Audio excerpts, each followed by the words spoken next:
Many people forget that the majority of things they put into their body enter through their mouth.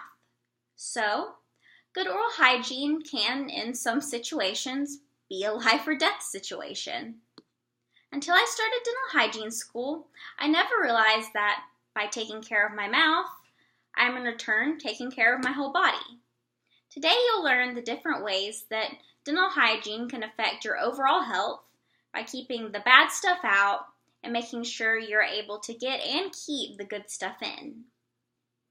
The oral cavity is home to hundreds and thousands of bacteria, and not all of them do good. At any given time, there are over 600 different kinds of bacteria in your mouth, and they can lead to all kinds of diseases.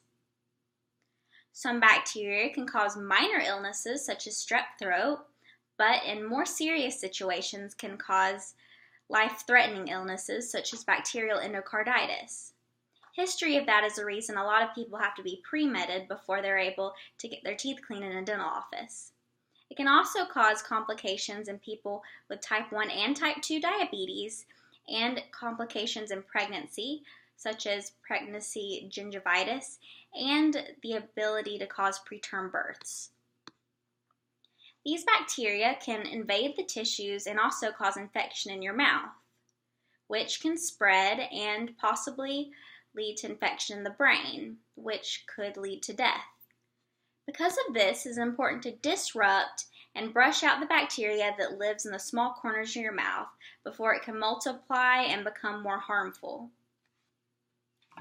This is a model of the mouth, and in between each tooth is a space that bacteria can live. People that don't floss, bacteria can divide and become very abundant there. Also, in your gums, the area right above your tooth is called the sulcus. This is an area where the gums can be detached from the tooth, and so that leaves a little pocket for bacteria and plaque to build and multiply. One way to cut down on this bacteria is when you're brushing, make sure you go up at a 45-degree angle and get up under the sulcus, and then roll and brush out and do that around your entire mouth. And before you brush, the best thing you can do for yourself is floss, because so much bacteria lives between your mouth and your toothbrush can't reach it. When flossing, you want to take the floss and wrap it around 2 fingers. Taking the floss, you want to seesaw it in to make sure that you don't hurt your gums, and make a C shape around the tooth. Go up and down on the tooth about 5 times and make sure you get up under the gums. And do the same thing to the other side. Do this around your entire mouth, and you can't forget your back teeth.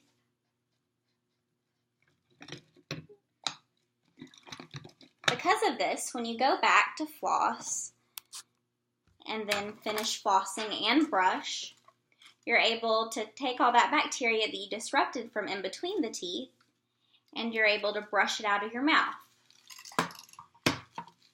Doing this twice a day will cut down on bacteria and disease.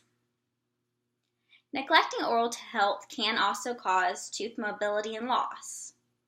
A painful mouth or the inability to chew can make getting proper nutrition for the body very difficult. Even with dentures, the ability to chew never comes completely back. Usually it only returns at about 30% of what it once was. Many elderly patients that come into dental clinics will often say that they wish they had taken care of their teeth so that they still had them. Dentures aren't a perfect replacement for your natural teeth. And don't forget that the mouth is the very first part of your digestive system, so you have to take care of that. Without proper oral care, it is almost impossible to be completely healthy.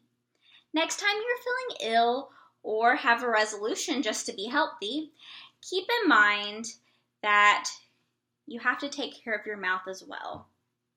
It is the main door to your body, and you have to make sure it's a healthy one.